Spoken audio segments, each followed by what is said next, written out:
Okay guys, what is up? Another day, another dollar in the crypto space. And another day brings so much to talk about and so much news. It's like overnight so much happens. And last night I was up late working on my video about security. I finished that, so keep your eye open for it. But I saw a lot of things happening, and it's too bad I had to wait till this morning to do a video, but we're still going to cover it just in case you missed some of this news.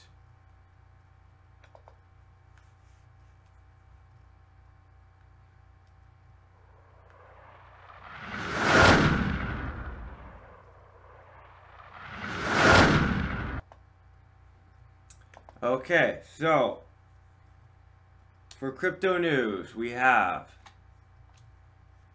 ETHfinex lending is now, ETHfinex is now open for Bitfinex users.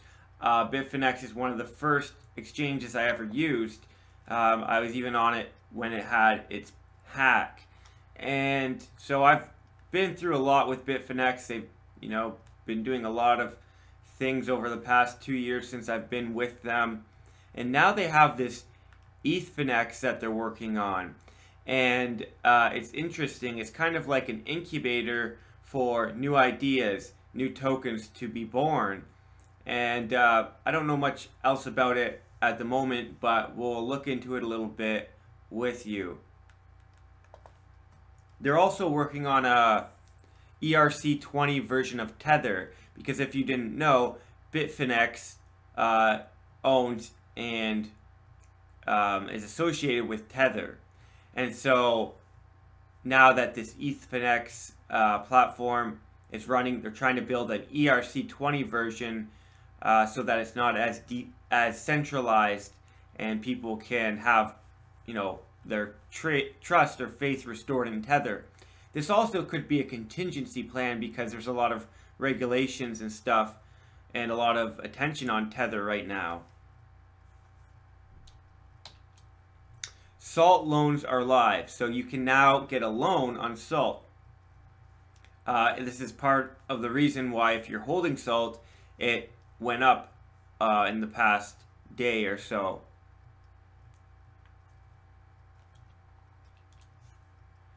So this is a story that was in the news, I think around October. South Korea was preparing for full crypto exchange ban. And so we have some updates with that today.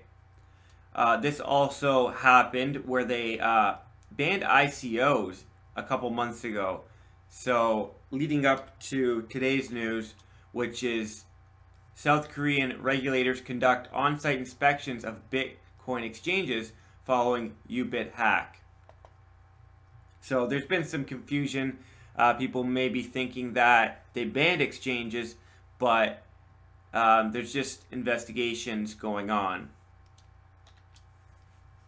And then I'm sure probably everybody's heard of this, except for a few people that probably don't go on Twitter very much.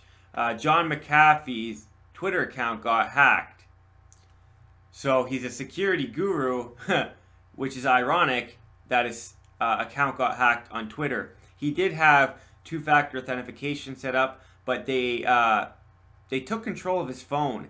And we talked about this in our security video, how to avoid this. And this has been happening a lot with people that are in the public eye. There's an exploit with phone companies where if you have enough information on someone, you can get the phone company to think it's you, or think it's the phone owner, the account holder, but it's a different person getting access to the account, switching their phone to a different SIM card, and then having access to two-factor authentication. Now, if Mcafee would have watched our video on security, he probably could have avoided this, because we have a new trick for this that I currently purchased, and you can watch that video to find out more.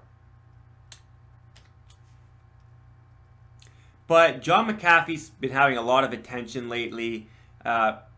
He's been doing a coin per day, turned into a coin per week, and people have been wondering, is he getting paid to promote these coins? And so people did some digging investigations, and these guys with Enigma Coin messaged him and asked if he could promote their coin.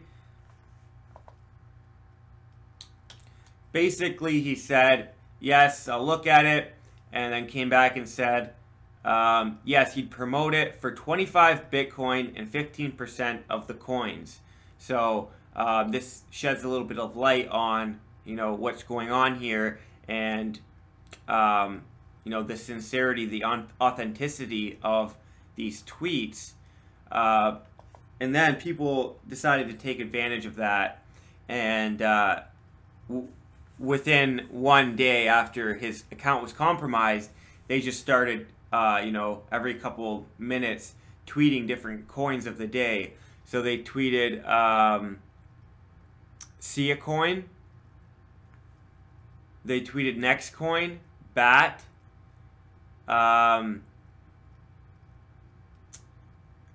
P-Toy, and maybe a couple other coins. And this caused people to go crazy, buy these coins. Obviously, somebody was holding these coins and wanted the value to go up. And you know, this is very smart people here. This is actually a very fun hack, and you know, it kind of you know, it's one of the white hat hacks in a way. So some of these coins went up drastically, you know, overnight, and even bots. People have their bots programmed to listen to certain people's signals, and so this caused a lot of bots to go crazy and start trading these coins, and it really affected the markets. And then you know, there's all this question about this Segwit2X hack that, you know, has such short notice and just all of a sudden popped up out of nowhere. It's new. It's a new team, separate from the old Segwit2X team, and it's a new, basically a new plan that was created. And I was saying on yesterday's video, you know, couldn't this be people, you know, seeing that Bitcoin needs some help right now, its value, you know, is going down, there's a lot of other things going on, and maybe trying to raise the value of Bitcoin by creating a fork where people, if they hold Bitcoin, will get extra coins. This happens a lot in Bitcoin, and there's people that are always trying to control the price. So this article goes on to explain and look into the fact that this might be a scam, which is kind of interesting because we just mentioned that on yesterday's video. And that's about all for you know, our quick brief overview of the news, and let's get into it a little bit. I'll try not to spend too much time on you know, this and looking into the actual articles. So one thing that I noticed logging into my Bitfinex account last night is they launched trading of two new tokens, so Golem and Status. And Bitfinex is one of the highest volume exchanges in the world, if not the highest. So when tokens get launched on here, they go up in value. So it's worth you holding these two tokens now. And this is really how you should trade. You should be holding tokens when they're, you know, there's hype, there's attention to them, and not necessarily hold them when nothing's going on. This is the, you know, most profitable way to trade, because sometimes if you just hold coins and not look into what's going on with them, some of them can go down in value and kind of cancel out the gains you get by the coins that are going up. This is what I've noticed. So it can benefit you by just holding coins that are, you know, being talked about, like those coins that, you know, John Mcafee was talking about. Not saying that, you know, these are necessarily good tokens, but just him talking about them makes the value go up. So if you're just in it for profit, you're not in it for the technology, then you know, you got to look for these things. And then ETHfinex, related to Bitfinex, it's available for current Bitfinex users. The trading is now live on ETHfinex for all existing Bitfinex users. New signups will be available January 15th. And it's kind of like a token sale platform, an ICO platform, where you can get help to do token launches. And so it's a hybrid exchange model. It's decentralized and centralized, so a hybrid between centralized and decentralized.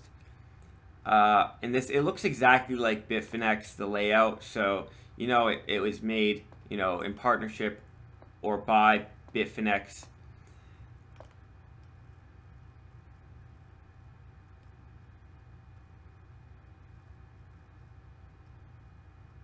They're going to add another number of ERC20 tokens over the next few weeks.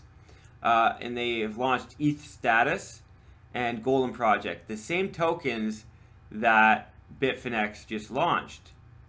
Although it is seeming to be an ETH ERC20 version of Status. And this has been happening. We mentioned a fake version of IOTA on the Ethereum blockchain.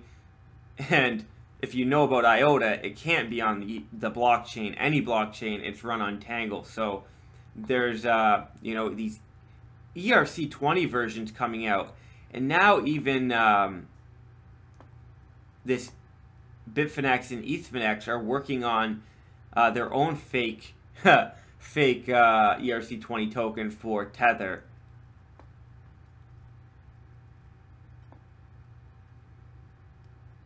So it's a ERC20 token trading platform, a streamlined token sale platform, and an information hub for analyzing, discussing, and rating these projects. Pretty cool. Trading platform. It looks exactly like Bitfinex. It just is called ETHfinex. So it's an ERC20 version of you know, Bitfinex, and instead of Bitcoin, it's Ethereum. And so this kind of, you know, is synchronistic with our article we mentioned yesterday on 2017 being the year for Bitcoin and 2018 being the year for Ethereum. They're definitely seeing this as well.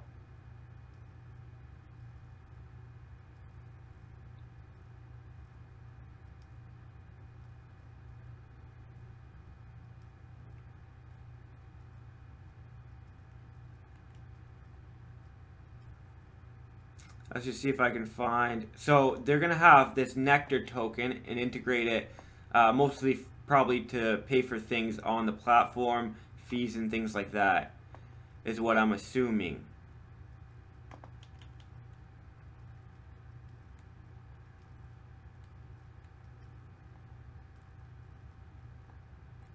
So here's ETHfinex and Tether. They're talking about here how, you know, there's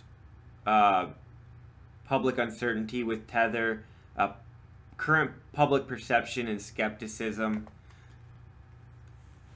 because with Tether, the current Tether, it has to be centralized. You know, it's a centralized currency, cryptocurrency. All stable coins have black swan risk, where a series of unexpected events can cause pegs to drop and ultimately collapse. This is not specific to blockchain and also includes government-backed currencies who have tried to maintain pegs. As with many risks of this sort, decentralization and diversification is often the best mitigation. So announcing the ERC20 Tether. Tether and ETHfinex collaborate on the development of ERC tethers. ERC20 tethers. Wow. So they're going to be printing more money. These guys really know how to make millions. That's for sure. So, you know, the Salt platform, Salt loans are live. Here's the Salt website, saltlending.com. And you can lend these coins. And there's a video on here you can watch if you're interested.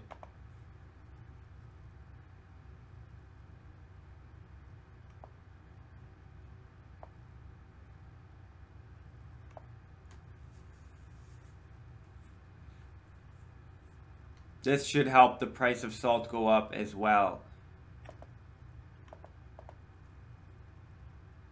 South Korean regulators issue ICO ban. So this was September 29th in South Korea. South Korean regulators actually, let's see this previous story here first. South Korea prepares full crypto exchange ban. And then this was in December 8th that they were preparing for this exchange ban.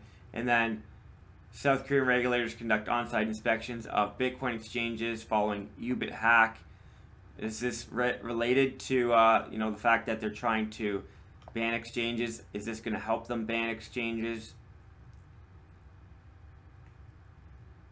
But it has something to do with the Ubit hack that they're thinking is North Korea that hacked. And they were already saying that it was North Korea before any inspections or investigations. And they were saying that, oh, we need to track Bitcoin so we can tell who stole it. But then they're trying to say that North Korea stole it. Well, how would we know that if we couldn't track it already? So I think that they, it's convenient for North Korea to be the enemy here. As a result of conducting on-site inspections on major virtual currency exchanges, most of the surveyed companies, 10 companies, conducted administrative and technical security, such as installation and operation of access control devices and encryption measures of personal information overall. The measures were found to be inadequate. The notice read, according to a rough translation. So the December 19th hack of Ubit, a small exchange based in Seoul. It was the second time Ubit had been breached in 2017 alone. So we just did a video about security, and it's never been more, important and prominent to focus on security because of these things. And even exchanges don't really care about your money, so you have to care about it. You have to take the steps. So this tweet here, do you know what's funny? While others are panicking, South Korean investors aren't even flinching and concerned. Don't overthink. Regulation in the market like South Korea is very optimistic, and that's how local media are reporting. So this guy that's from South Korea is saying, that it's different. It's not, well, media outlets tend to blow stories out of proportion and make them always seem, bad. They're more clickbait and more impactful when they make them seem worse than they are. And regulation is ultimately good in cryptocurrency, and it always makes the price go up. And this is part of the reason why, it's so expensive in South Korea to buy Bitcoin and other cryptocurrencies, because of, the regulations. It's harder. It's not as secure.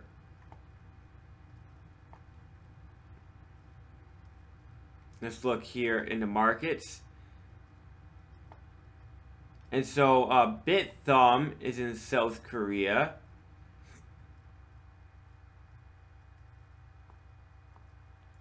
Right here. So this is BitThumb. And it's 18,000, while in the States it's 13,000. So that shows you the difference in price in Korea.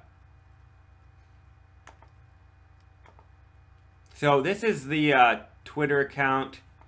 I'll retweet this so you can see this yourself. The messages with John Mcafee.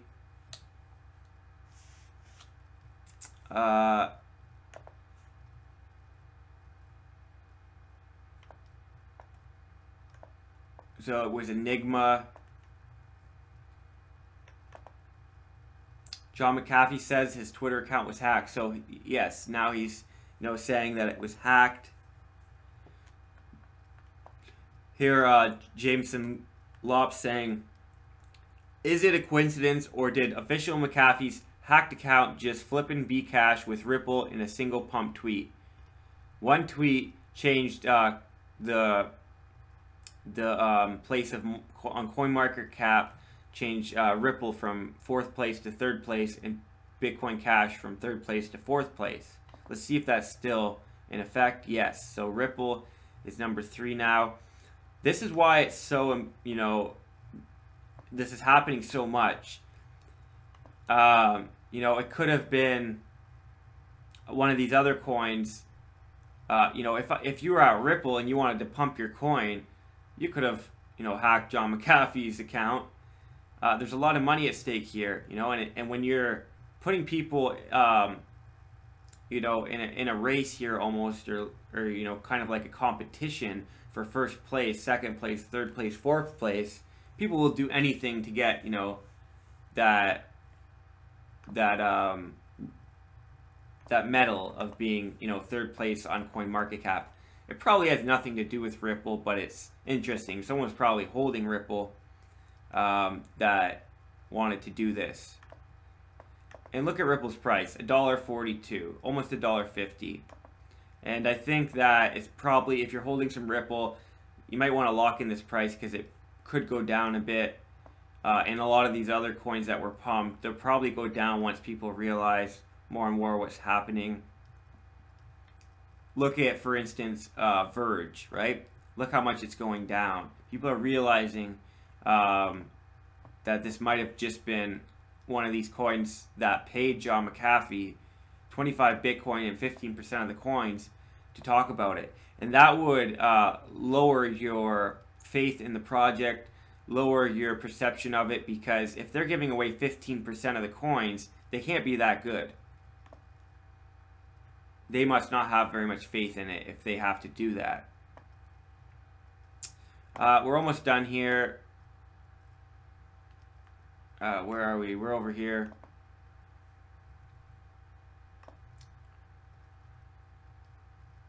So everything you need to know here. The first indication that I'd been hacked was turning on my cell phone and seeing the attached image, he said. So we'll show you on a tutorial how to avoid this from happening. It's been happening to a lot of people. People have lost millions of dollars due to this simple exploit.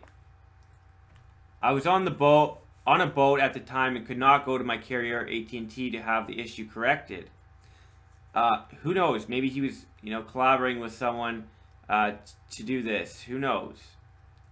It kind of makes him look bad though after he just changed his coin of the day to coin of the week and then just starts, pumping out coins. Coin of the second, coin of the minute. All their hacker did was compromise my Twitter account. It could have been worse. Mr. Mcafee added that he since removed the 2-factor authentication from all his accounts as a precaution. See, in my video, you might, it might seem like I'm trying to spread FUD by saying that it's not safe anymore to have 2-factor authentication alone. But this is a real problem. And look, John Mcafee, the person that created Mcafee antivirus, a security expert, just removed 2-factor authentication from his accounts because it's people have figured out how to get around it and how to, get access to your 2-factor authentication now. So that alone is not gonna, stop people from getting into your account if they really want to.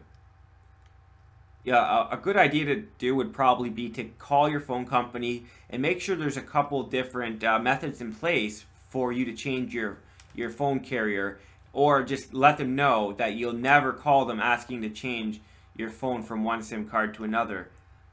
Even if you just tell them a long PIN number or something to change your account, then that should protect you. Though I am a security expert, I have no control over Twitter's security. I have haters. I am a target. People make fake accounts, fake screenshots, fake claims. I am a target for hackers who lost money and blame me. Please take responsibility for yourselves. Adults only, please. So he's hinting here, saying that, you know, what I showed you earlier was a fake screenshot. I guarantee you this is what he's talking about, because this would make him look bad. He probably did not want this to get out. I'm not saying for sure that it's real. I have no idea, but you know, it's something to think about. And I don't think that why would someone create that and make it up? They have no gain, no benefits from doing so. Urgent, my account was hacked. Twitter has been notified. The coin of the day tweet was not me. As you all know, I am not doing a coin of the day anymore. All this because the coin of the day. Someone hacked the Intel/Mcafee website. It was not me. This was a while ago, but look, he is a target.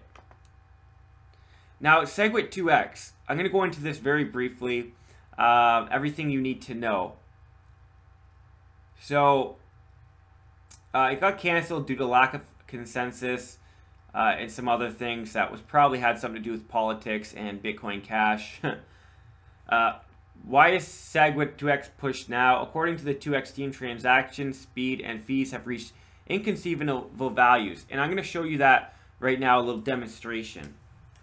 Because I was trying to send yesterday Bitcoin for a giveaway and realized that, you know, it was not conceivable. I had to send a different coin. Neo has no fees, and it's a way better coin to send than something like Bitcoin when you're spending $30 for a transaction fee. So if I want to send $10, it's going to cost me $31 on top of that just to send it. Also, I can show you something else here real quick. My Ledger Nano. Let's see, because they've implemented Segwit, the Segwit blockchain. So there's a second chain that you can use that's supposed to be lower fees and faster speed. And let's see what difference that makes, if it even makes a difference.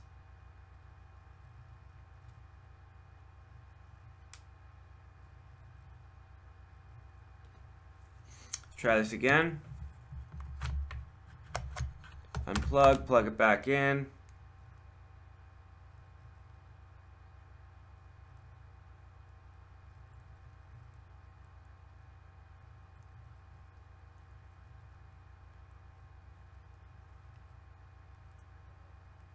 Bitcoin.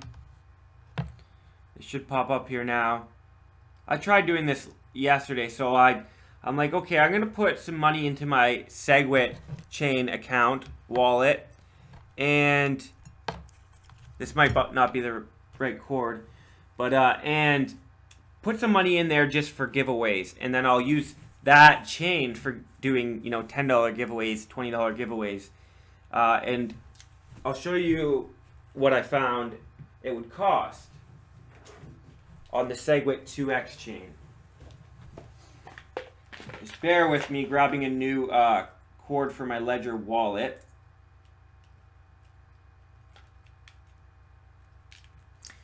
You know what? I'm not even going to show you. I don't want this video to drag on, but it was going to cost me. You can put high priority, medium, or low priority, so you can set your own fees as well. And so for high priority, it was going to cost me $18. Medium about $15, $16, and then low priority about $14 with Segwit2X chain. So it's about half, but still that's too expensive. So what exchanges will support B2X? And so this is what it's going to be called, B2X. Yobit, Xtratis, and HitBTC for now. There are some other ones, if you look on their Twitter, that will be, I think one new one is going to accept it, but not a very common exchange. So the biggest exchanges are not on board with this yet. But it is going to make exchanges bring more money to exchanges for fees and things like that. So they shouldn't have a problem getting on board with this. So this guy was asking about Segwit2X here. And then this is coinforum.ca. It's a great forum in Canada. And this guy, he's the administrator. He's always on here with good information, and he linked this article here. Segwit2X is a scam. Community members cry foul. So Reddit raises the alarm. A fork in the wrong direction. Basically, since we already had Segwit implemented, if you want to use that chain, they don't really need a new token for it. They could have just, upgraded the code, and they don't need to, water down Bitcoin by creating all these forks. And it's most likely, definitely a scam or trying to manipulate the price of Bitcoin in, time of uncertainty, trying to raise the price of Bitcoin. So it was inspired by the aborted November Segwit2X fork. This revamped version is a product of an entirely new team. But would it not be, a perfect opportunity to make money? Say you just wanted to purely make money. You could use all of the attention the November Segwit2X fork had, and all of the, hope and expectation people had for that. And basically, it's already marketed. People already know what it is. So when you say Segwit2X fork back on, you don't have to really explain it too much. People know what that is. So it's a lot easier to just, create this fork rather than an entirely new coin that would take a lot of work. Also, any coin that is forked from Bitcoin automatically has a user base and automatically has a value. So it is, people can take advantage of that. Crypto community members are not convinced. Many have either asked the question, is this B2X a scam, or have come to the conclusion that it is. And we talked about this on yesterday's video. Before anyone else was even saying this, I got that impression that this, something was going on. This is not, very legit team, a very legit project. It was a very short notice, basically an idea someone had overnight and decided to implement. Some of our own readers have even raised concerns in a few of our articles' comment sections. We will want to make sure that we're presenting all facts we can, so we've done some digging to address these concerns. Good, because I was going to have to do some digging myself, and this makes it a lot easier. So on his, basically the fork's website only listed 3 team members. On his LinkedIn, the main member is LinkedIn. Jap labels himself the main developer and advisor for Segwit2X, but his work bio includes no prior experience in blockchain development or relevant coding experience. Interesting. His current position lists him as the CEO of an unidentified company, and his only other past job title is Mayor SLM New Build. If you're unsure about what this means, you're not alone. Anyone can create a LinkedIn profile and put whatever they want on there to make them look good. Let's move. There are verifications, you can verify things, and there's a certain, measures to do that on there, but for the most part, you can just say anything. Let's move to Donna, whose LinkedIn profile is currently inactive. According to Medium post, authored by Dr. Hack, she sports an updated Instagram profile as a self-proclaimed crypto developer, ICO, and blockchain expert. Well, just from creating this Segwit2X project, or the idea of it, they can call themselves blockchain experts. I'm calling this profile updated because according to an archived Instagram profile from December 19th, she advertised herself as a model, dancer, actress, businesswoman. Interesting.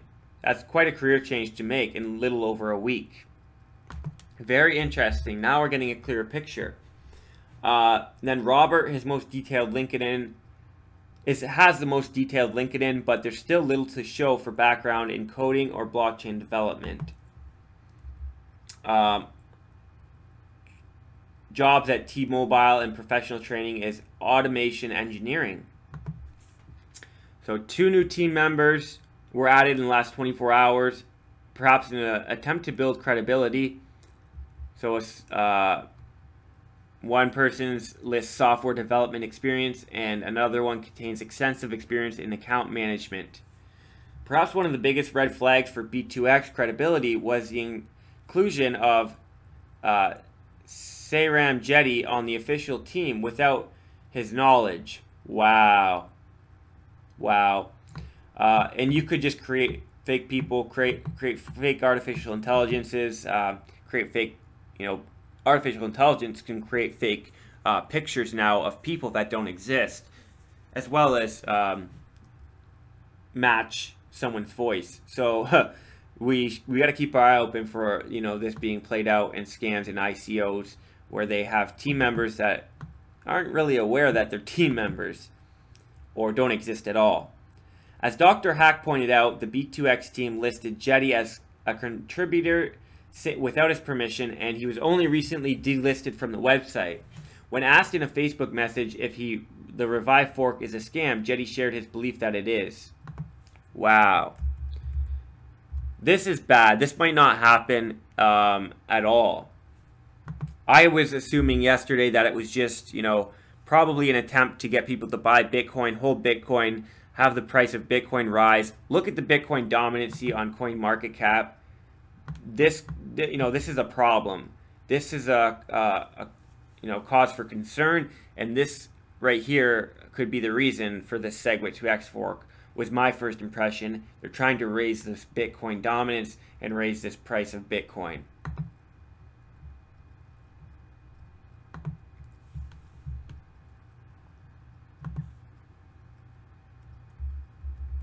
So, out of the Reddit post, we examined a few users, including original posters, and these two people accused the B2X orchestrators of falsifying developer identities and creating fake LinkedIn accounts. A fork in the wrong direction. I have no idea how they will get hold of BTC held by Satoshi Nakamoto. Exactly what I was saying yesterday. They can't do this.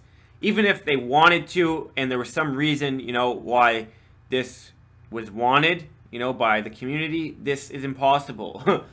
They can't. This is insane. This was the biggest red flag to me, that they're promising to give everybody that holds Bitcoin part of Satoshi Nakamoto's coins, his holdings, as a loyalty reward for staying loyal to Bitcoin and the project.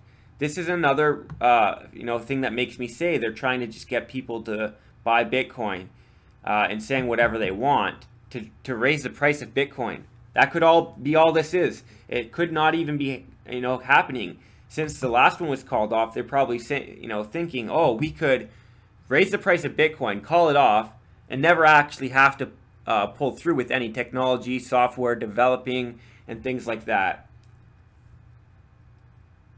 So you can read this article. I'll put in the links in the description. This is their official Twitter. I also retweeted this, one of their tweets, so you can find that on my Twitter. They're saying the hard fork will be implemented today at block 501451.